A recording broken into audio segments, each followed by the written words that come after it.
So eto na nga po mga idol, Coach Timcon Gilas Pilipinas dagdag na 3 player magpapalakas sa ating national team.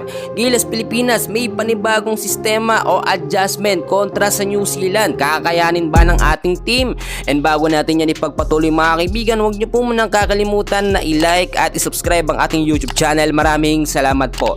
Well mga kaibigan, hating-hati ho ang opinion ng mga Gilas fans sa pagkatalo ng ating national team dito ho sa Chinese Taipei, kasi nga naman since 2013 pa hindi talaga nananalo ang Chinese Taipei sa Gilas at talagang malakas ang ating team. Pero nakita nyo ang pinaka main problem talaga dito kaya natatalo ang Gilas Pilipinas. Number 1 talaga nangunguna itong kakulangan natin sa big man kasi wala si Kai Sotto. Pero kung may Kai Sotto, iba talaga mangyayari dito sa Gilas Pilipinas at kayang-kaya nating manalo dito sa Chinese Taipei. Si Kai Sotto napakalaking factor at dahil nga po hindi naman talaga available o nakapaglaro si Kai, ngayon nag-adjust si Coach Timcon sa mga player na available sa atin. Maraming nakapansin na ang ginamit nga po ni Coach Timcon na starting 5 so far, malakas naman talaga. Nandyan nga mga kaibigan si Justin Brownlee which is merong 39 points, 6 rebounds at 8 assists na siyang halos bumubuhat po sa ating national team. Kung wala si Brownlee, for sure mga kaibigan, mas malala o mas matindi ang ating pagkakatambak dito nga po sa kupunan ng Chinese Taipei, which is kung walang Brownlee mga kaibigan, mag-iiba talaga. How much more kung may Kai Sotto pa, madedepensahan ng maayos ni Kai ang ring po natin, yung mga rebound, sure ball na makukuha niya. Yun ho yung nakita natin na isang nagiging problema ngayon ng Gilas Pilipinas. Yung madalas umaasa lang tayo sa import o naturalized player, AJ Edo nakapagtala ng 10 points, 6 rebounds. Calvin Neptana meron 10 points, 5 rebounds. At eto namang si Scotty, 8 points at 6 assists. Tignan nyo mabuti mga kaibigan, ang tindi, ang layo na agwat ng puntos na naitala nga po ni Brownlee sa ating mga national player, yung ating mga Filipino player, which is talagang kakunti lang yung puntos nila. Doon pa lang sa factor na yun, nakita na natin na talagang ibang-iba na dapat mas i-improve po ng ating Gilas Pilipinas ni Coach Timcon yung mga national player natin, yung mga pure-blooded mga kaibigan.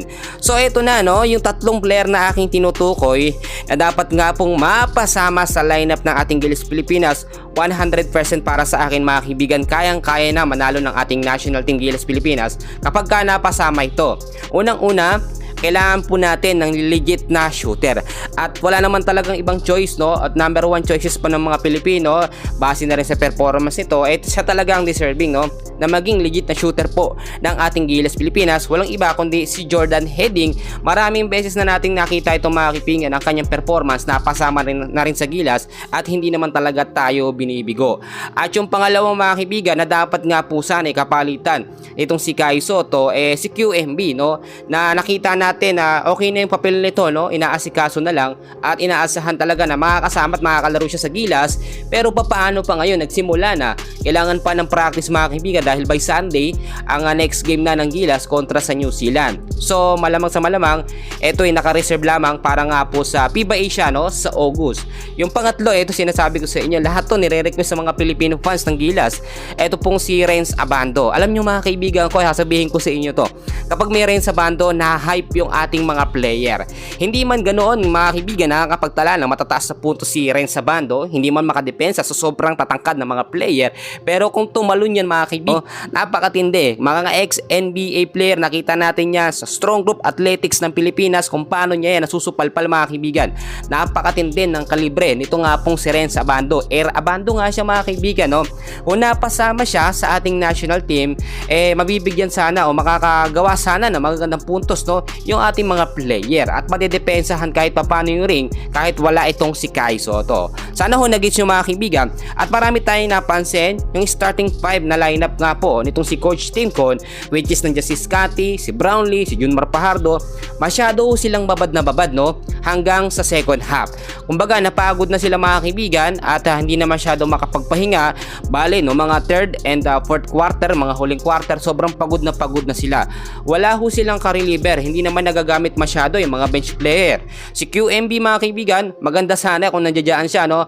Merong kapalitan itong si Junmar o kaya naman itong si AJ Edo ay mas mabigyan ng mas mahabang oras. Si Kevin Kembo naman mga kaibigan, na kahit papaano naman marami na rin napapatunayan, hindi naman nabigyan ng mahabang minuto or oras. So papaano makukuha mga kaibigan yung pagkapanalo natin dito sa New Zealand kung hindi babaguhin ni Coach Tim Con ang kanyang sistema? Alam nyo mga kaibigan, si Coach Tim Con na mismo ang nagsabi na natuto siya sa pagkatalo ng Gilas Pilipinas, na hindi porkit tinalo na natin ng maraming beses since 2013 pa, eto nga pong Chinese Taipei, kaya nating manalo all the time, no? Sa laging laban, no? Napaka-imposible. Ang mga player natin mga kaibigan, nag-iiba ang kondisyon ng pangangatawan. Napansin nyo, lahat ng halos ginagamit ni Coach Tim Con, mga veteranong player po, especially sa PBA, no? Hindi nabibigyan ng opportunity or pagkakataon yung mga batang player nga po ng Gilas Pilipinas na siyang marami pang maipapakita at madidiscover, no? Dapat mag-take ng risk dito nga po etong si Coach Tim Con. Ngayon, hindi natin binabash si Coach Tim Con na porke tatalo ang Gilas Pilipinas, papalitan ng coach, no? Marami kasing nagsasabi dyan na etong si Chotres daw ibalik, no? Well, ganyan naman lagi. Kapag natalo ang Gilas, sinisisi ang coach, papalitan.